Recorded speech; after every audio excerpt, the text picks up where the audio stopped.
ಇದು ಲ್ಯಾಪ್ಟಾಪಲ್ಲಿ Lenovo laptop ಇದರಲ್ಲಿ ಬ್ಯಾಟ್ರಿ ಚಾರ್ಜ್ ಆಗ್ತಿದೆ. ಬ್ಯಾಟ್ರಿ ನೋಡಿ ಚಾರ್ಜ್ ಆಗ್ತಿದೆ. ಇದು ಇಲ್ಲಿ ಸಿಂಬಲ್ ತೋರಿಸ್ತಿಲ್ಲ. ಅದಕ್ಕೆ ನಾವು ಏನು ಮಾಡಬೇಕು ಅಂದರೆ ಹೋಗಬೇಕು ಡಿವೈಸ್ ಮ್ಯಾನೇಜರ್ ಸೆಲೆಕ್ಟ್ ಮಾಡ್ಕೋಬೇಕು. Double click.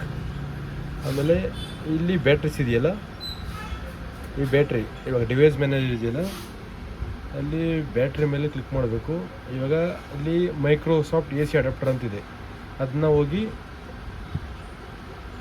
ಒಂದೇ ನಿಮಿಷ ಮೈಕ್ರೋಸಾಫ್ಟ್ ಅಡಾಪ್ಟರ್ಗೆ ರೈಟ್ ಕ್ಲಿಕ್ ಮಾಡಬೇಕು. ಇಲ್ಲಿ ಅಪ್ಡೇಟ್ ಡ್ರೈವರು ಎನೇಬಲ್ ಡಿವೈಸ್ ಎಲ್ಲ ಬರುತ್ತೆ. ಎಲ್ಲಿ ಒಂದೊಂದರಲ್ಲಿ ಡಿಸೇಬಲ್ ಡಿವೈಸ್ ಇರುತ್ತೆ ಸ್ಟಾರ್ಟಿಂಗಲ್ಲಿ.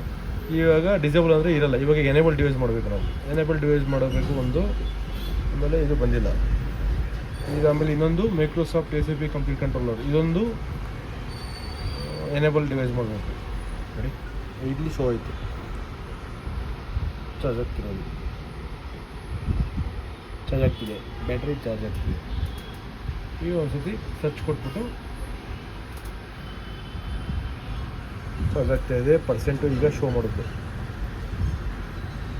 13% ಆಗ್ತಿದೆ. ವಿಡಿಯೋ ಇಷ್ಟ ಆದರೆ ಲೈಕ್ ಆ್ಯಂಡ್ ಸಬ್ಸ್ಕ್ರೈಬ್ ಮಾಡ್ಕೊಳ್ಳಿ. Thank you.